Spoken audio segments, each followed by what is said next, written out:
नमस्कार दोस्तों, मैं अखिलेश विश्वकर्मा आप लोगों का स्वागत करता हूं आपके YouTube चैनल हिंदी अनमोल ऑनलाइन पर। दोस्तों, इस चैनल पर हम लोग हिंदी साहित्य का इतिहास पूरा देख लिया है। अब देख रहे हैं हिंदी गद्य साहित्य। हिंदी गद्य साहित्य की आज 12वीं क्लास है। इसके पहले 11 क्लास हो चुकी है। आइए देखते हैं, आज हम लोग जो टॉपिक देखेंगे वो है आंचलिक उपन्यास। तो आइए बिना देर किए हुए शुरू करते हैं आंचलिक उपन्यास। देखते हैं आंचलिक उपन्यास किसे कहा जाता है, कौन कौन आंचलिक उपन्यासकार हैं, कौन कौन सा आंचलिक उपन्यास है। ये सारी बातें आज की क्लास में हम लोग देखेंगे। दोस्तों आइए बिना देर किए हुए शुरू करते हैं आज की क्लास।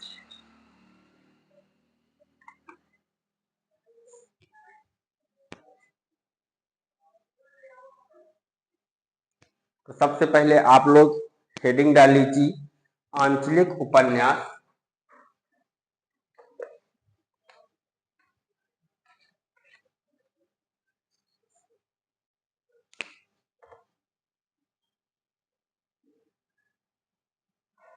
आंचलिक उपन्यास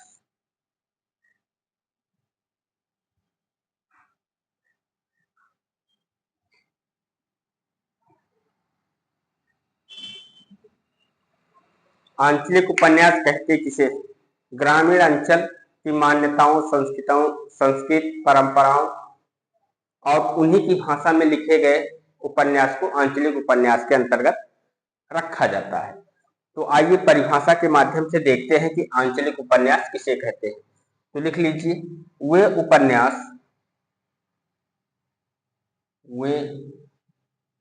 उपन्यास जिसमें ग्रामीण अंचल की मान्यताओं जिसमें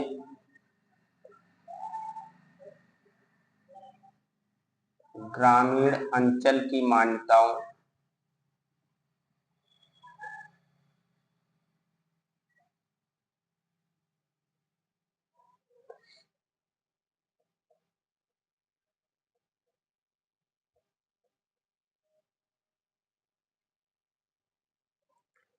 परंपराओं संस्कृति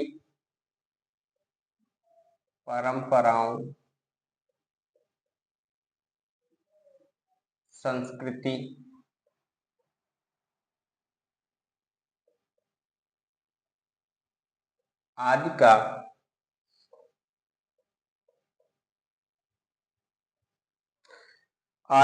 वही की भाषा में आदि का वही की भाषा में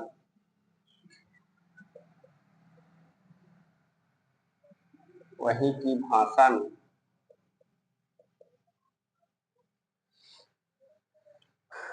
चित्रण हो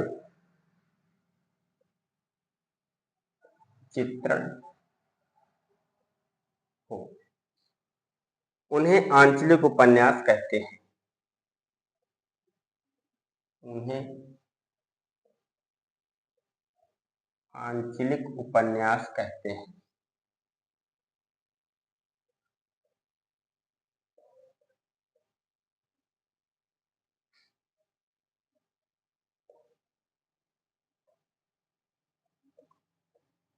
परिभाषा क्या देखी हमने? वे उपन्यास जिनमें ग्रामीण अंचल की मान्यताओं, परंपराओं, संस्कृति आदि का वही की भाषा में चित्रण हो, उन्हें आंचलिक उपन्यास कहते हैं। ये तो परिभाषा हो गई आंचलिक उपन्यास की।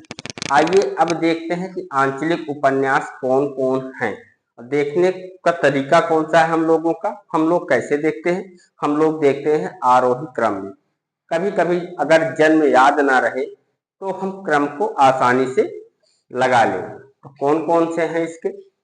देवेंद्र सत्यार्थी हैं, नागार्जुन हैं, फणीश्वरनाथ रेणु हैं और विवेकी राय, रामदास, श्रीलाल शुक्ल, राही मासूम रजा, राजेंद्र अवस्थी और शैलेश मटियानी।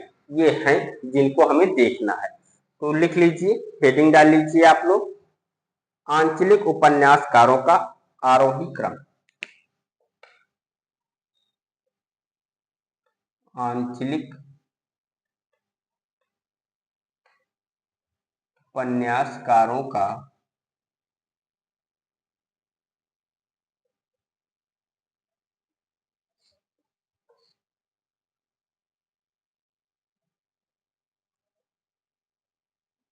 आरोही क्रम।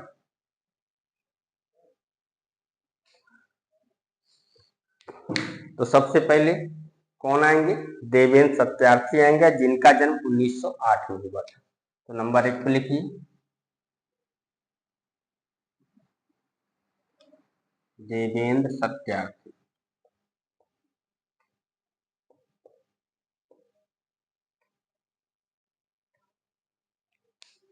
इनके विषय में बात करें तो इनका जन्म 1908 में हुआ और निधन 2003। दूसरे नंबर पर आएंगे नागार्जुन। कौन आएंगे? नागार्जुन। जन्म की बात करें तो 1911, आपको पता ही है जन्म कब हुआ, 1911 में, और निधन 1998 में। तीसरे नंबर पर आएंगे फणीश्वर नाथ रेणु। आंचलिक जो इनके द्वारा उपन्यास लिखा गया था, आंचलिक उपन्यास मैला आंचल, किसके द्वारा लिखा गया था? फणीश्वर नाथ रेणु के द्वारा लिखा गया था। वो हिंदी में आंचलिक उपन्यास का प्रथम माना जाता है। मतलब हिंदी का प्रथम आंचलिक उपन्यास कौन सा है? मैला आंचल है। और उसके रचनाकार कौन है या उपन्यासकार कौन है? तो वो है फणीश्वर नाथ रेणु। बहुत महत्वपूर्ण रखते हैं। तो 3 नंबर पर आप लोग इनका नाम लिख लीजिए, फणीश्वर नाथ रेणु। फणीश्वर नाथ रेणु। जन्म की बात करें तो इनका जन्म 1921 में हुआ, 1921 में, और निधन हुआ था 1977 में। 4 नंबर पर लिखिएगा विवेकी राय को। 4 नंबर पर किसको लिखिएगा? विवेकी राय।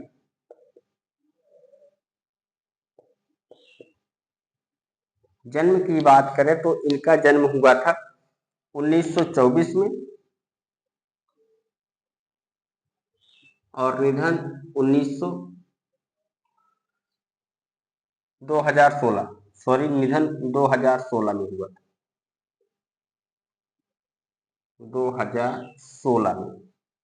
अगले उपन्यासकार हैं रामदरस मिश्र।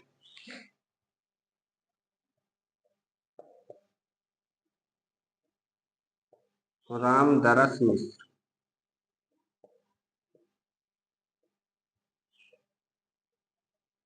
अगर इनकी बात करें तो इनका भी जन्म आप लोगों को पता है 1924 में हुआ और निधन नहीं हुआ है। बहुत से ऐसे उपन्यासकार अब भी हैं जिनका निधन नहीं हुआ है, वो उपन्यास लिख रहे हैं। और नए उपन्यासकार भी ऐसे हैं जो उपन्यास लिख रहे हैं। तो अभी उपन्यास लिखना बंद नहीं हुआ है, बहुत से उपन्यास लिखे जा रहे हैं। 2018 में कई उपन्यास आए थे, 2019 में भी कई उपन्यास आए हैं, 20 में आए, 21 में आए। तो हर वर्ष धीरे धीरे इनकी संख्या बढ़ती ही जा रही है, रचनाओं की संख्या और उपन्यासकार। लेकिन फर्क इतना है, अब आजकल देखा जाए तो आलोचक ज्यादा हो गए हैं, आलोचना लिखने वाले की संख्या ज्यादा हो गई है। इसका मतलब ये समझा जाए कि हम लोग धीरे धीरे आलोचक बनते चले जा रहे हैं। आइए देखते हैं रामदरस मिश्र के बाद श्रीलाल शुक्ल।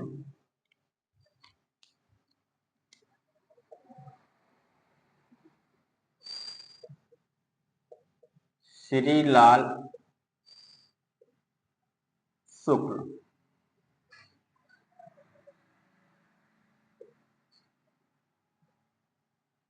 जन्म की बात करें तो इनका जन्म 1925 में हुआ था 1925 में और निधन 2011।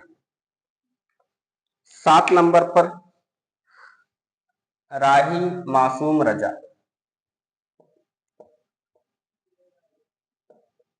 राही मासूम रजा। अगर इनके जन्म की बात करें तो इनका जन्म 1927 में हुआ और निधन 1992 में।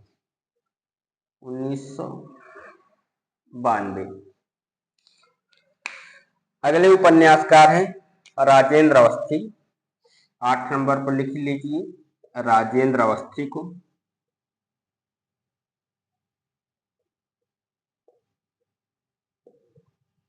राजेंद्र अवस्थी बात करें तो इनका जन्म 1930 में हुआ है। जन्म कब हुआ? 1930 में। निधन 2009 में। 2009 में निधन हुआ है। फिर आते हैं शैलेश मटियानी। 9 नंबर पर शैलेश मटियानी। जन्म की बात करें तो इनका जन्म 1931 में हुआ है। कब हुआ?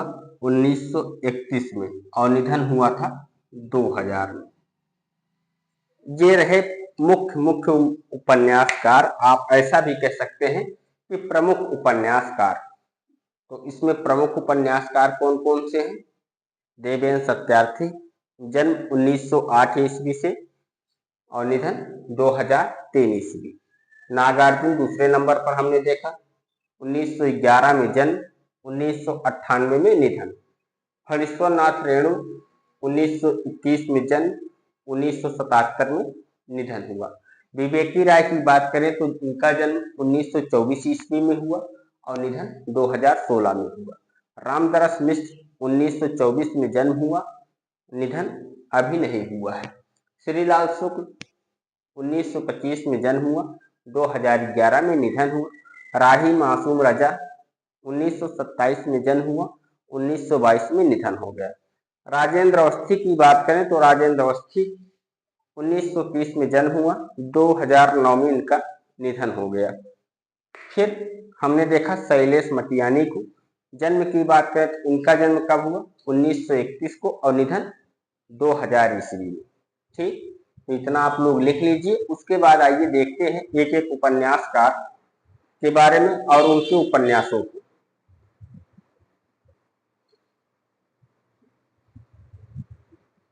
चलो दोस्तों, इतना आप लोगों ने कंप्लीट कर लिया होगा। आइए बढ़ते हैं आगे। और सबसे पहले आंचलिक उपन्यासकार, जिनके उपन्यास को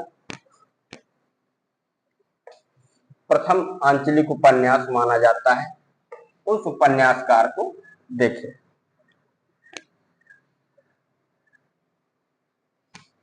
हिंदी का प्रथम, विश्व का प्रथम की बात करें तो विश्व का प्रथम उपन्यास हाइड्रिक की रचना ट्रामेर को माना जाता है। हाइड्रिक नाम है। ये विश्व के प्रथम आंचलिक उपन्यासकार और उनकी रचना ट्रामेर को विश्व का प्रथम आंचलिक उपन्यास माना जाता है। तो सबसे पहले आप लोग हेडिंग डाल लीजिए फणीश्वर नाथ रेणु। फणीश्वर नाथ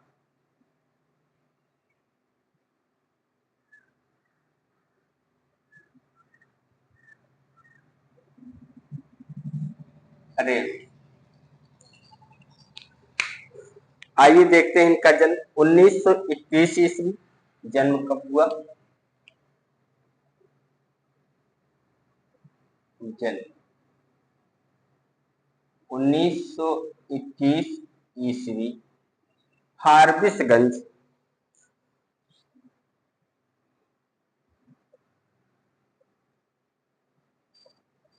फारबिसगंज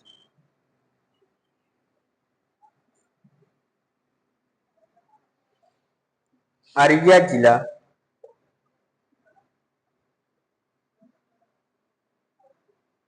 अररिया जिला बिहार।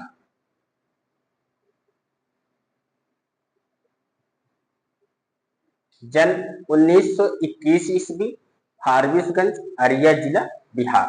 निधन 1977। निधन की बात करें तो कब हुआ था? 1977।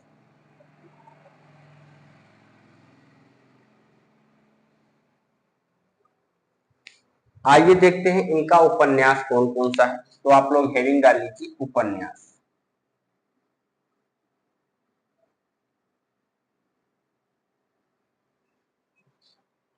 मैला आंचल, सबसे पहले लिखिए मैला आंचल।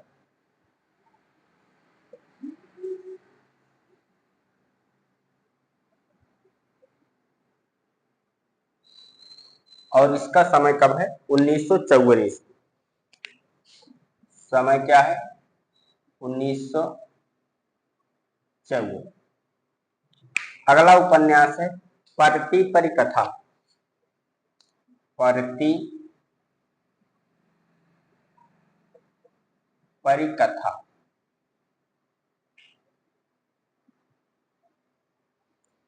इसका समय 1957। 1957। दीर्घ तपा। दीर्घ तपा। और ये कब है? 1964। 1964। आज के ये दूसरा पेज है और पहले उपन्यासकार देख रहे हैं फणीश्वर नाथ रेणु। जन्म 1921 ईस्वी, फारबिसगंज, अररिया जिला बिहार। निधन 1977 ईस्वी। उपन्यास कौन सा है? मैला आंचल 1954 में लिखा। परति परिकथा 1957 में लिखा। दीर्घ तपा 1964 में लिखा। जुलूस, अगला उपन्यास कौन सा है? जुलूस 1965 में लिखा था इसको।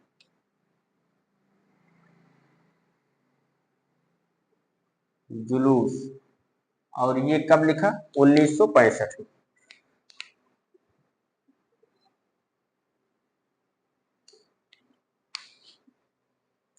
कितने चौराहे? कितने चौराहे?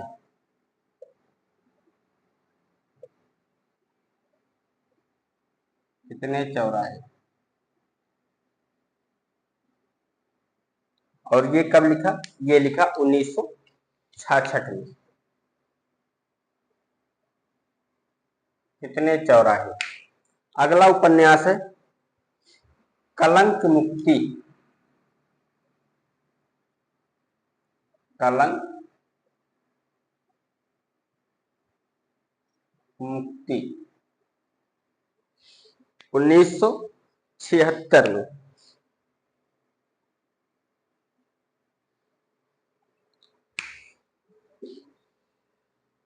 पलटू बाबू रोड। पलटू बाबू रोड 1979 में लिखा था इसको। राम रतन राय। राम रतन राय। और ये इनका अधूरा उपन्यास है। ये इनका अधूरा उपन्यास है। आज के जो हम उपन्यासकार देख रहे हैं वो कौन है? फणीश्वर नाथ रेणु है। जन्म की बात करें तो 1921 ईस्वी, फारबिसगंज, अररिया जिला बिहार। और निधन 1977 ईस्वी। उपन्यास कौन कौन सा है? मैला आंचल है 1954 में। परति परिकथा 1957 में। दीर्घ तपा 1964 में। जुलूस 1965 में। कितने चौराहे 1966 में। कलंक मुक्ति 1976 में। पलटू बाबू रोड 1979 में, राम रतन राय, ये इनका अधूरा उपन्यास है। अगर बिना समय के देखा जाए, हरीश्वर नाथ रेणु का उपन्यास कौन कौन सा है, तो कौन कौन सा है? मैला आंचल है, परती परिकथा है, दीर्घ तपा है, जुलूस है, कितने चौराहे, कलंक मुक्ति, पलटू बाबू रोड, राम रतन राय। ये उपन्यास किसके हैं? हरीश्वर नाथ रेणु के।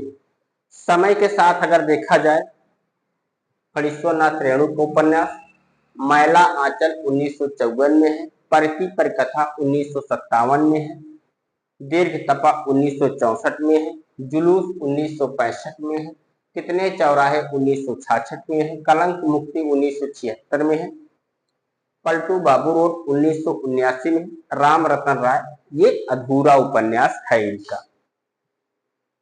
इतना आप लोगों को क्लियर हो गया और याद भी हो गया होगा।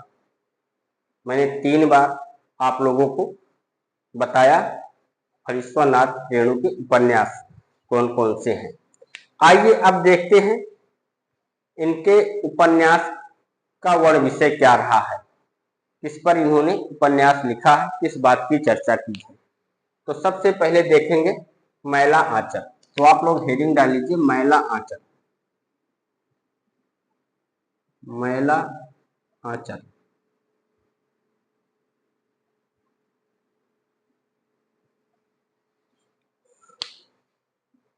यह हिंदी का प्रथम आंचलिक उपन्यास माना जाता है।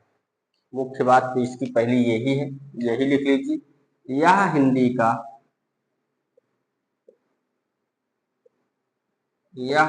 का प्रथम, पहला लिख लीजिए, आप लोगों को आसानी रहेगी। प्रथम भी आप लोगों को कोई दिक्कत नहीं देता है।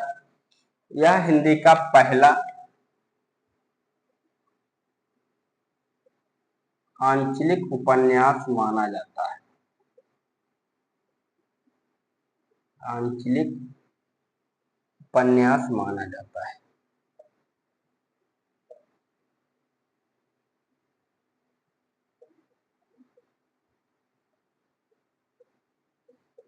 माना जाता है।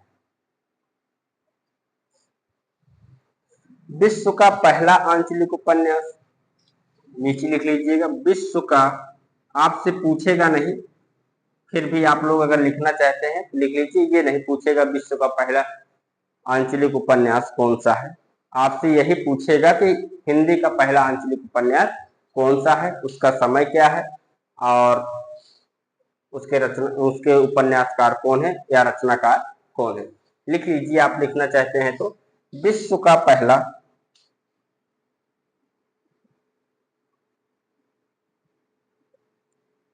आंचलिक उपन्यास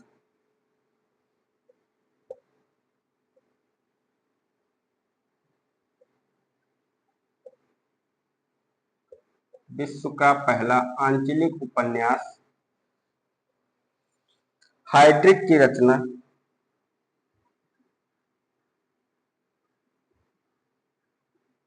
हाइड्रिक की रचना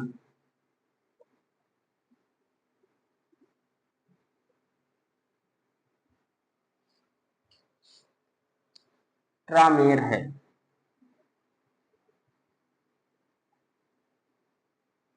ट्रामेर है।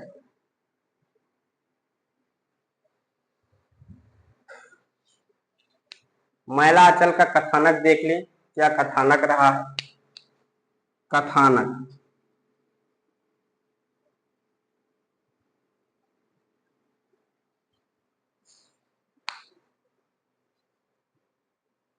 पुड़िया जिले के मोरीगंज अंचल के, पुड़िया जिले के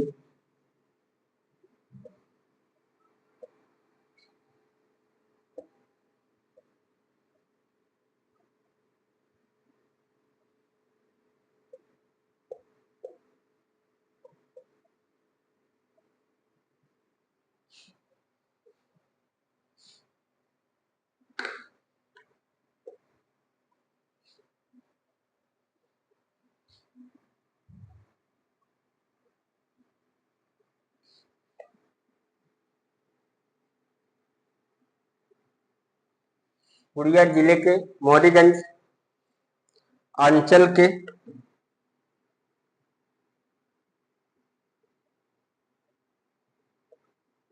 राजनैतिक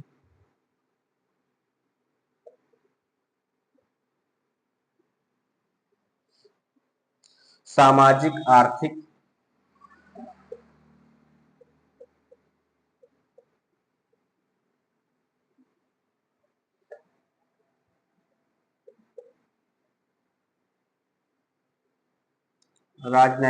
सामाजिक आर्थिक एवं धार्मिक जीवन का चित्रण एवं धार्मिक जीवन का चित्रण जीवन का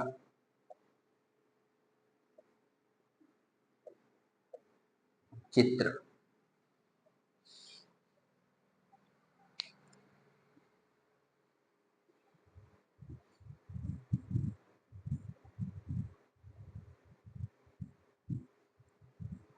इसका कथानक क्या है?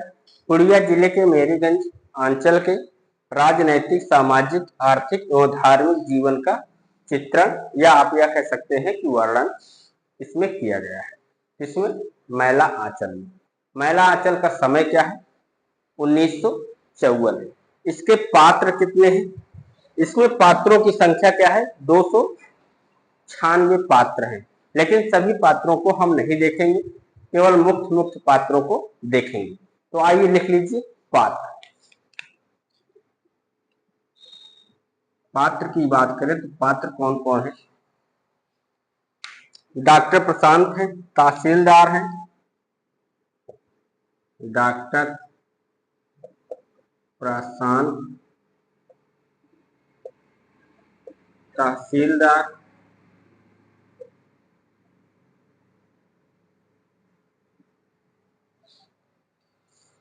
विश्वनाथ प्रसाद है,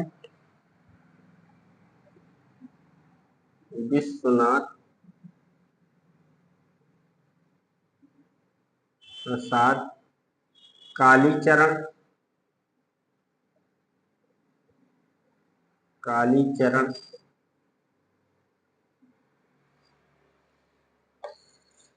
खलासी हैं, ज्योतिकी हैं,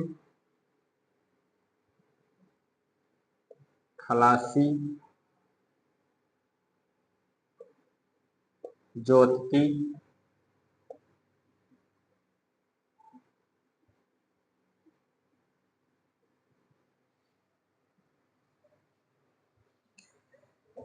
नागा है, पार्वती है, नागा पार्वती। एक बार चेक कर ले, अगर ज्यादा नीचे लिख रहे हो तो चलो दिखाई दे रहा है, यहां पर कर लेते हैं। नागा पार्वती, प्यारू है, प्यारू, और बलदेव मार्टिन, बलदेव अलग है, मार्टिन अलग, बलदेव है, मार्टिन है, सुमिरत दास है, कमली लक्ष्मी, सुमिरत दास, और कौन है? कमली है,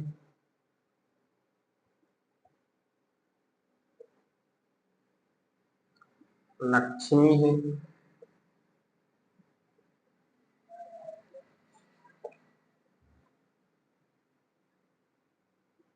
कुल 296 बात।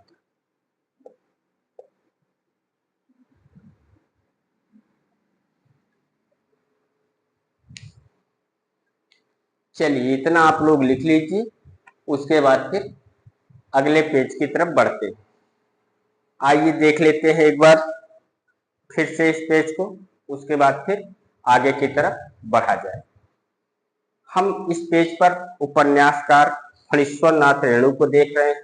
जन्म 1921 ईस्वी, फारबिसगंज अरिया जिला बिहार। निधन 1977 ईस्वी में हुआ। उपन्यास कौन सा है? मैला आंचल 1954 में है।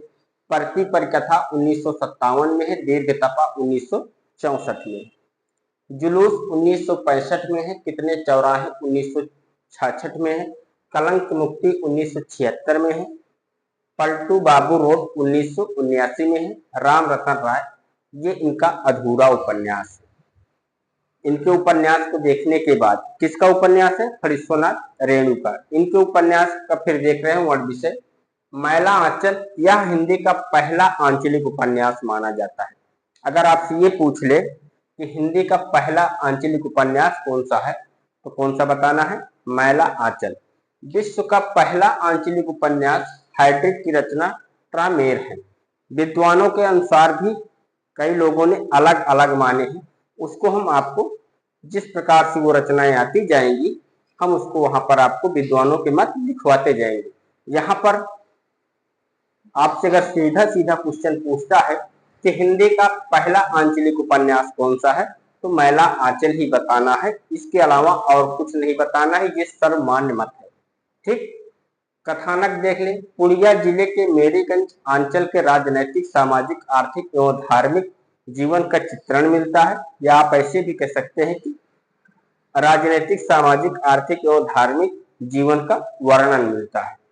पात्र कौन से हैं? डॉक्टर प्रशांत है, तहसीलदार है, विश्वनाथ प्रसाद है, कालीचरण है, खलासी है, जोतकी, नागा, नागा अलग है, पार्वती अलग है। नागा, पार्वती, प्यारू, बलदेव, माल्टी, सुमिरत दास, कमली, लक्ष्मी, कुल 296 पात्र हैं इसमें।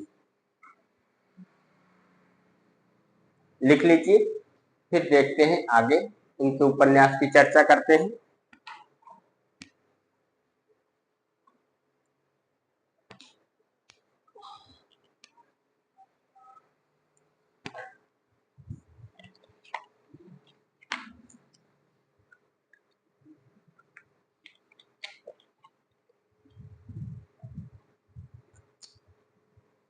आइए,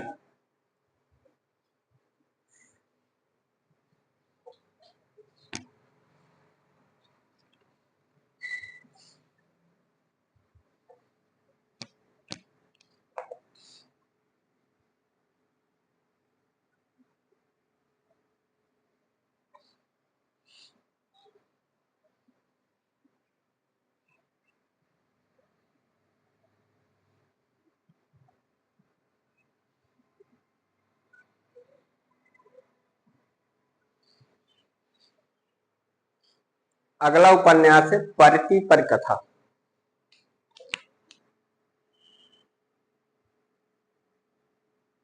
परती परिकथा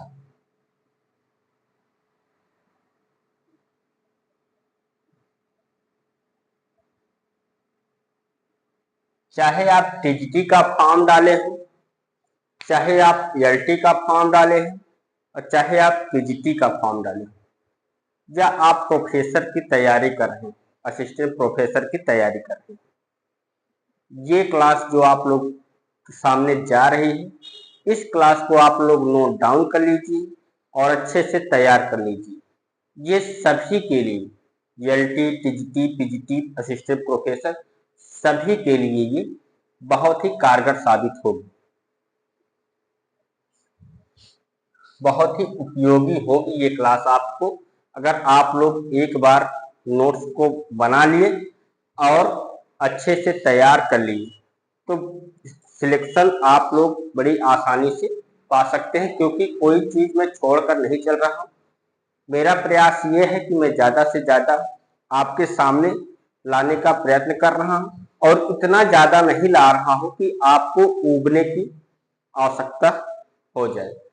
जो महत्वपूर्ण है, जो जरूरी है, जहां से क्वेश्चन पूछा जा रहा है, जहां से क्वेश्चन पूछ सकता है, वो सब चीजें कलेक्ट करके मैं आपके सामने रख रहा हूं। अब इसमें आप लोग काट छांट कर देंगे तो बचेगा क्या? आप बताइए। आंचलिक उपन्यासकार 20-25 में से मैंने आपको आधा करके 10-11 ही बताए, और कितना छांटना चाहते हैं? अगर आप यूं ही छांटते रहे तो एग्जामिनर भी छांटने का कार्य करने लगेगा तो दिक्कत हो जाएगी। तो इसीलिए ध्यान दीजिए बच्चों, आप इसको अच्छे, बहुत ज्यादा नहीं करवा रहा हूँ, आप मेरा विश्वास कर लीजिए, मैं इतना ज्यादा नहीं लिखवा रहा हूँ। मुझे भी पता है कि आप लोगों को याद करना है और याद करने में दिक्कत होती है, तो मैं उतना ही लिखवा रहा हूँ जो परीक्षा की दृष्टि से उपयोगी है, जहां से क्वेश्चन पूछा गया है या पूछे जाने की संभावना है। आप प्रीवियस जो पुराने पेपर हुए हैं उनका नोट्स आता है, उनकी किताबें आती है, आप लेकर देख लीजिए एक बार, समझ में आ जाएगा कि हाँ यहाँ से क्वेश्चन पूछा गया। अब जुलूस से क्वेश्चन पूछा गया है, महिला आंचल से क्वेश्चन पूछा गया है, फणीश्वरनाथ रेणु की हर रचनाओं से क्वेश्चन पूछा गया है, इसको छोड़ थोड़ी पाएंगे।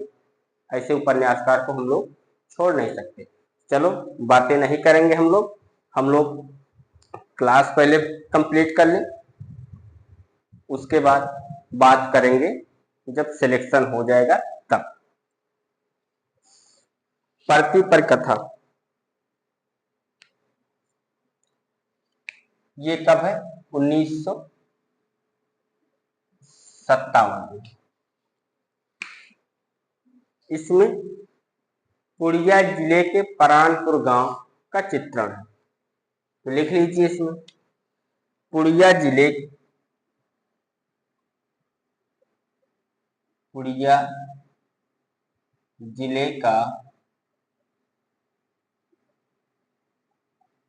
जिले का परानपुर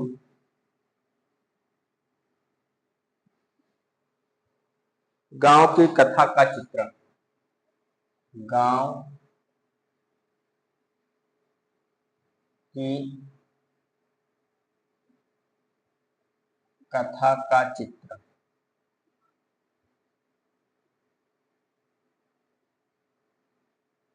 पुड़िया जिले के या पुड़िया जिले का कौन सा गांव है? परानपुर गांव की कथा का चित्रण किसमें है? परती पर कथा में। और कब है? 1957। तीसरा उपन्यास इनका है दीर्घ तपा, ये दो हो गए। तीसरा उपन्यास है दीर्घ तपा,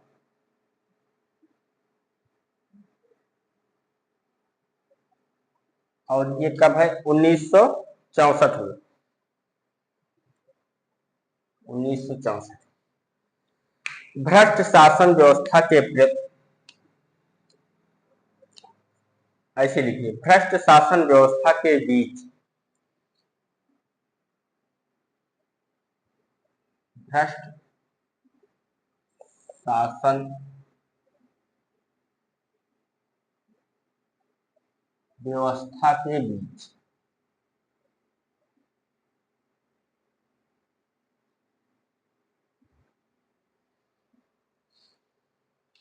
ईमानदार एवं कर्तव्यनिष्ठ, ईमानदार एवं कर्तव्यनिष्ठ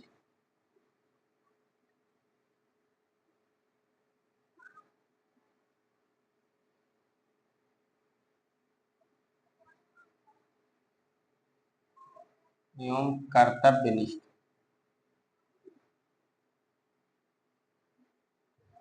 ईमानदार एवं कर्तव्यनिष्ठ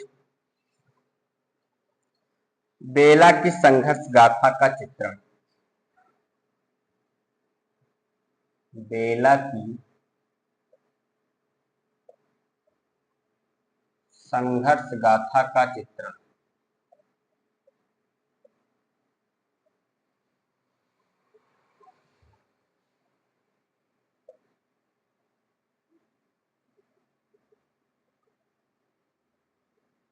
का चित्रण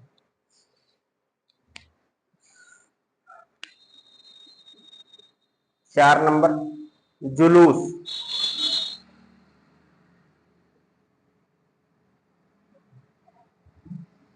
और जुलूस कब है? 1965।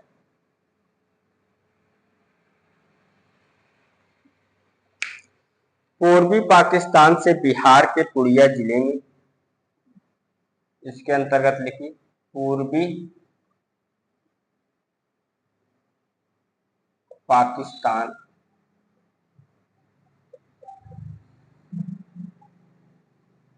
पूर्वी पाकिस्तान से बिहार के पुड़िया जिले से बिहार के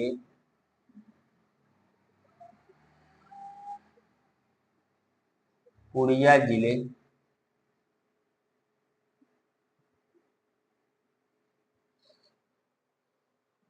में आकर बसे शरणार्थियों में आकर बसे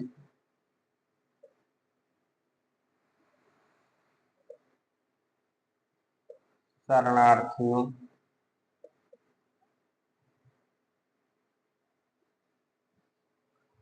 पूर्वी पाकिस्तान से बिहार के पुड़िया जिले में आकर बसे शरणार्थियों की मानसिक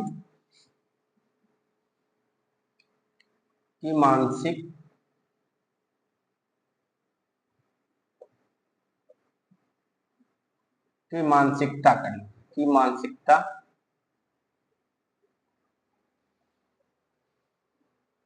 एवं समस्याओं का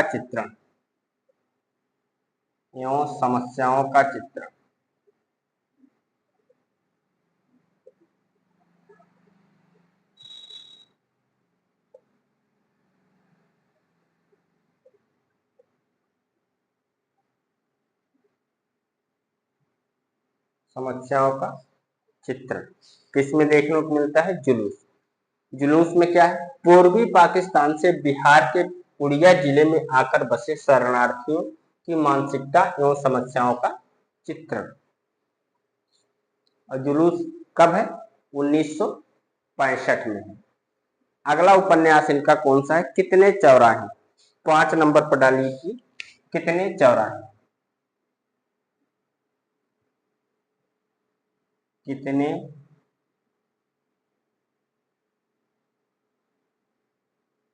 चौराहे। और ये कब है? याद रखिएगा, चौराहे कह रहा है तो 4 पर मत जाइएगा। 4 पर कौन सा है? दीर्घ तपा है। 2 कदम और आगे बढ़ लीजिए, चौराहा ठीक नहीं होता। तो चौराहा से कहां पहुंचेंगे आप? 1966 में पहुंच जाएंगे। 4 से पहुंच जाएंगे 6 पर। तो इसका समय याद रखिएगा। कई बार पूछा गया है कितने चौराहे किसका उपन्यास है। तो समय भी पूछ सकता है, मिलान करने के लिए भी आ सकता है। तो आप लोग ध्यान रखिएगा कितने चौराहे कब है? 1966 में। चलिए इसके बारे में देखते हैं।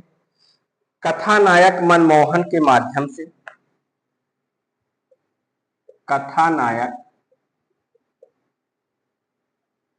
मनमोहन के माध्यम से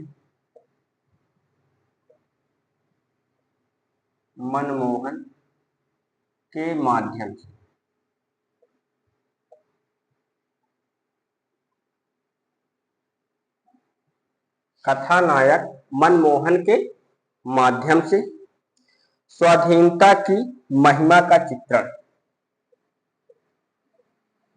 स्वाधीनता की महिमा का चित्रण।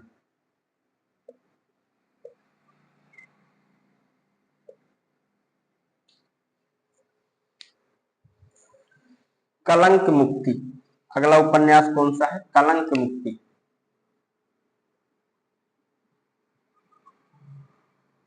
कलंक मुक्ति। और ये कब है? ये है 1976। 1976। आइए इसके विषय में देखते हैं।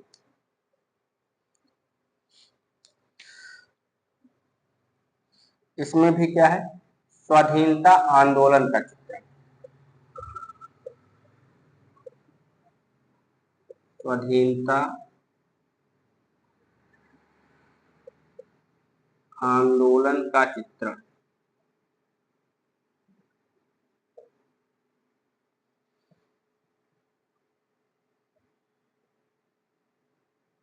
स्वाधीनता आंदोलन का चित्रण।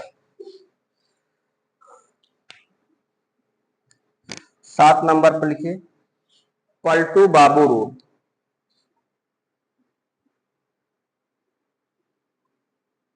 पलटू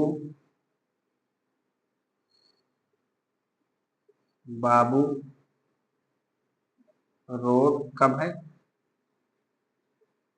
1979 में। पुड़िया जिले के रहने वाले एक बंगाली परिवार, पुड़िया जिले के रहने वाले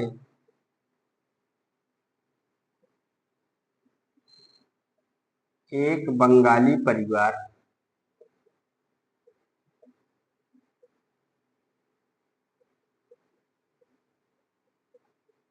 पुड़िया जिले के रहने वाले एक बंगाली परिवार के चारित्रिक पतन का चित्रण, के चारित्रिक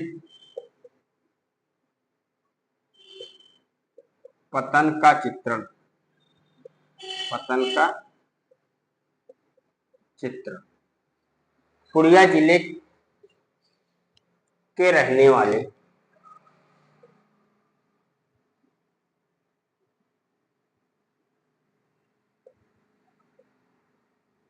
पुड़िया जिले के रहने वाले एक बंगाली परिवार के चारित्रिक जीवन का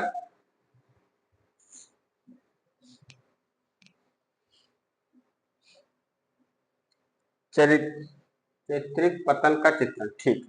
पुड़िया जिले के रहने वाले एक बंगाली परिवार के चारित्रिक पतन का चित्रण। 8 नंबर पर लिखिए राम रतन राय। राम रतन राय। और ये क्या है? ये अपूर्ण है। इसको लिखना कब प्रारंभ किए थे? 1971 में लिखना प्रारंभ किए थे। ये क्या है? अधूरा लिख लीजिए, ये पूरा ही नहीं हुआ था। और इसको लिखना कब प्रारंभ किए थे? 1971 में लिखना प्रारंभ किया था। 1971 में लिखना प्रारंभ किया था।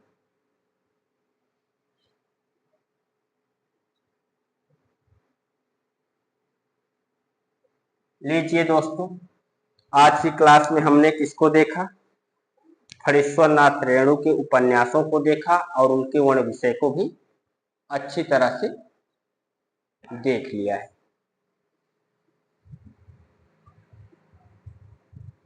आइए इस पेज को एक बार दोहरा लें, उसके बाद फिर आगे बढ़ें।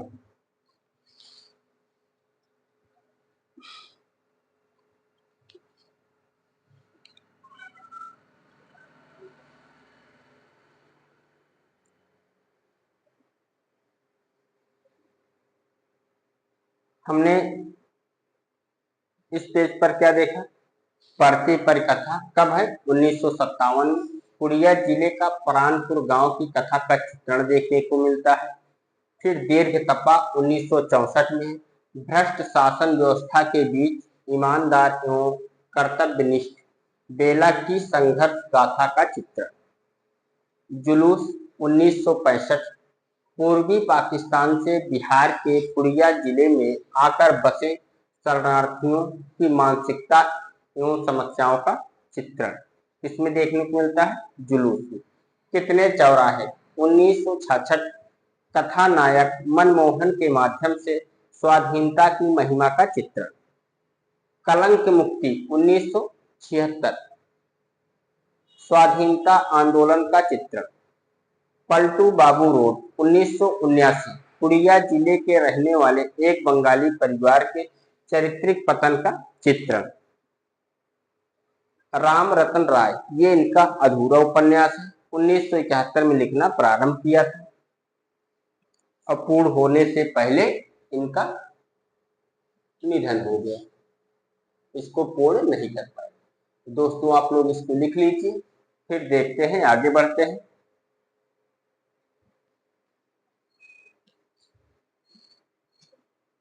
लिख लिया।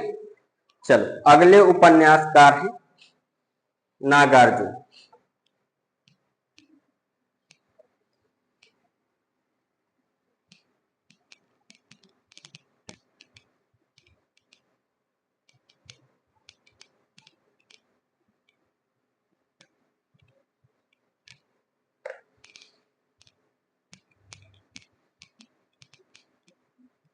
खड़ेश्वर Nath Renu most very most रचनाकार है, उपन्यासकार है।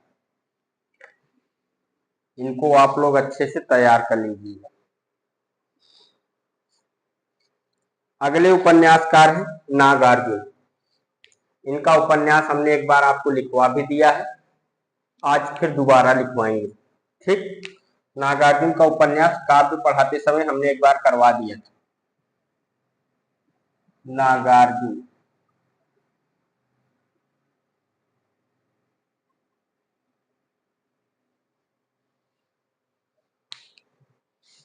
जन्म 1911 और निधन कब हुआ?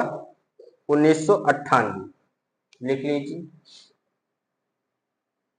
जन्म 1911 में और निधन कब हुआ? निधन हुआ 1998।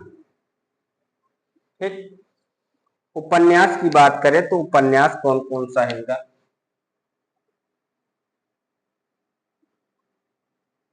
उपन्यास, इनका उपन्यास है रतिनाथ की चाची।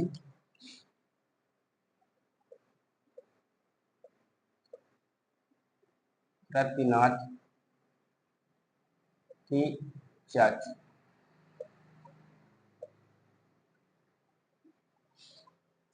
1948 में। कब है? 1948। रतिनाथ की चाची कब है? 1948। बलचनामा 1952 में। बलचनामा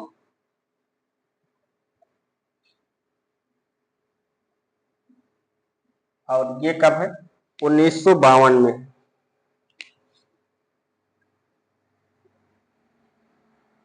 नई पौध,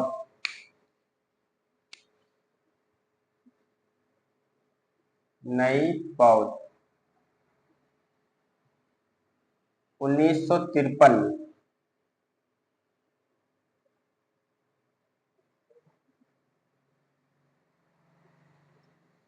नई पौध कब है? 1953 में।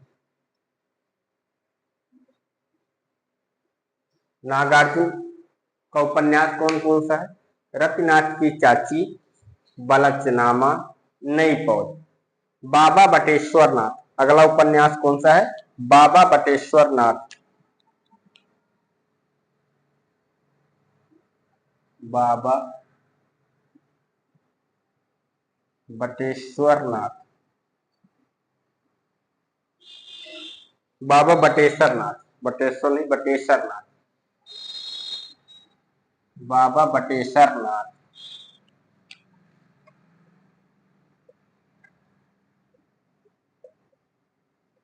और ये कब है? 1954 में।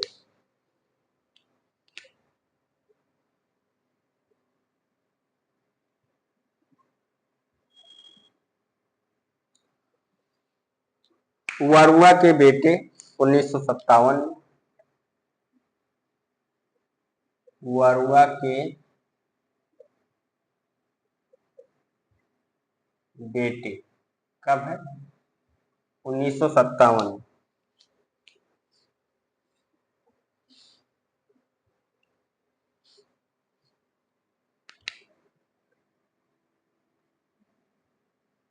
दुख मोचन, ये भी 1957 में। दुख मोचन और ये कब है? ये 1957।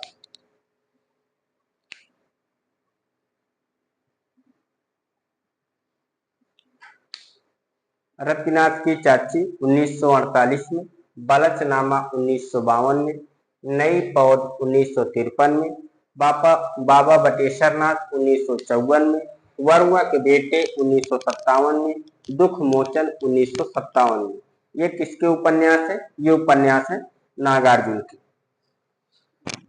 और लिखिए कुंभी पाक 1960 में।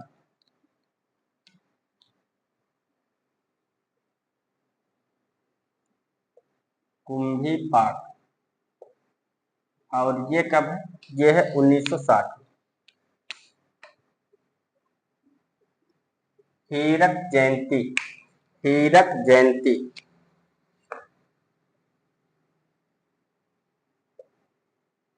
हीरक जयंती, हीरक जयंती ये कब है? 1961 में। उग्र तारा 1963 में। अगला उपन्यास कौन सा है? उग्र तारा, और ये कब है? 1963 में।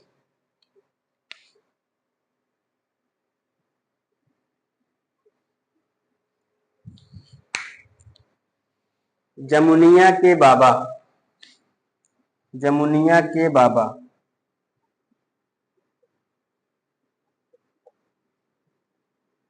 जमुनिया के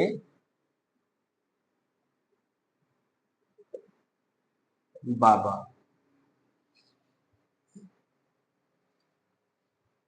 और हमने यहाँ पर डिवाइड स्लैश लगा करके आपको क्या लिखवा दिया था?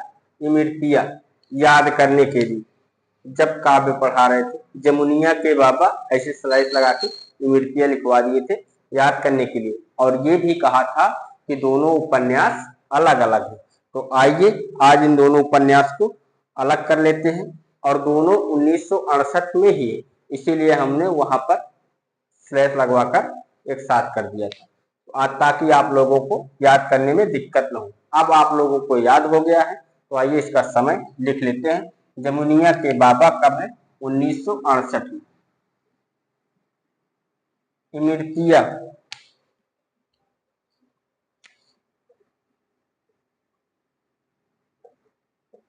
इमृतिया, इमर्तिया, इमर्तिया ये कब है? ये भी 1968 में है।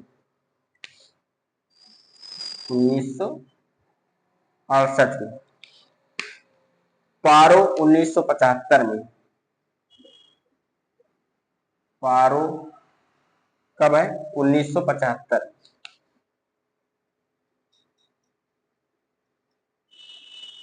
गरीबदास ये 1979 में है।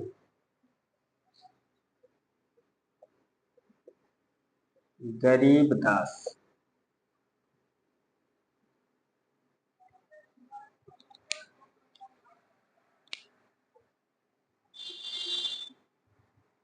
इतने ही उपन्यास हमने आपको काव्य पढ़ाते हुए करवाए थे नागार्जुन के। एक आध खट बढ़ गए हैं तो आप लोग देख लीजिएगा, ठीक? वैसे घटा बढ़ा नहीं होना चाहिए। उग्र तारा इसमें बढ़ा है, हमको भी लग रहा है कि उग्र तारा मैंने इसमें एक्स्ट्रा करवा दिया है। चलो देख लीजिए एक बार फिर से इस पेज को। नागार्जुन के बारे में देख रहे हैं हम लोग। जन्म की बात करें तो जन्म 1911, निधन 1998। उपन्यास कौन सा है?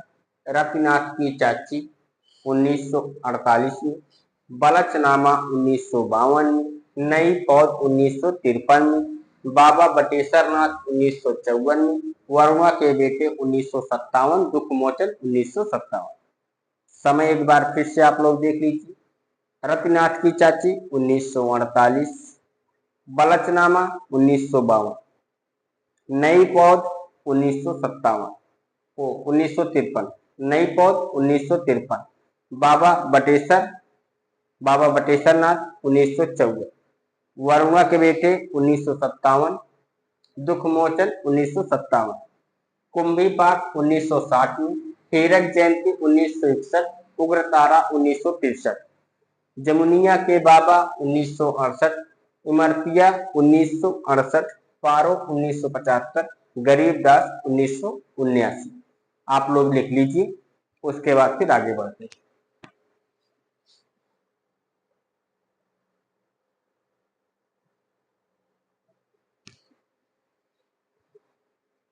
हो गया।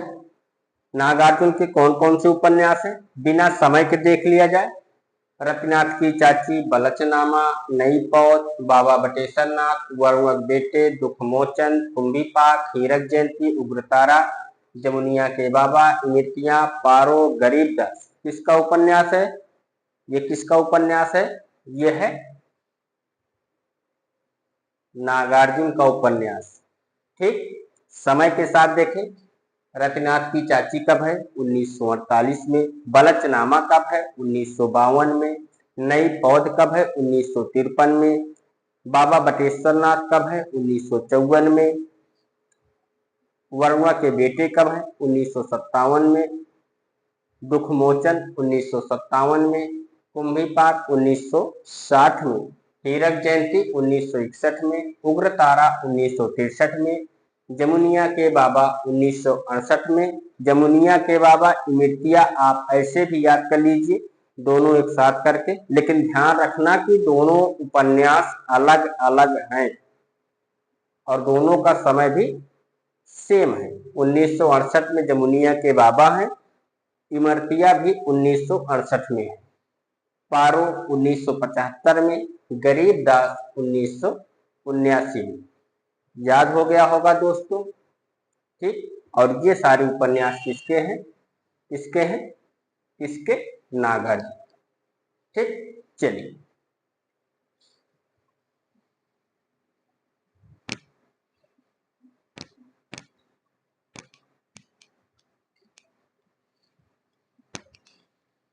चलो आज की क्लास यहीं समाप्त कर लेते हैं। मिलते हैं कल की क्लास में। तब तक के लिए नमस्कार दोस्तों। जय हिंद।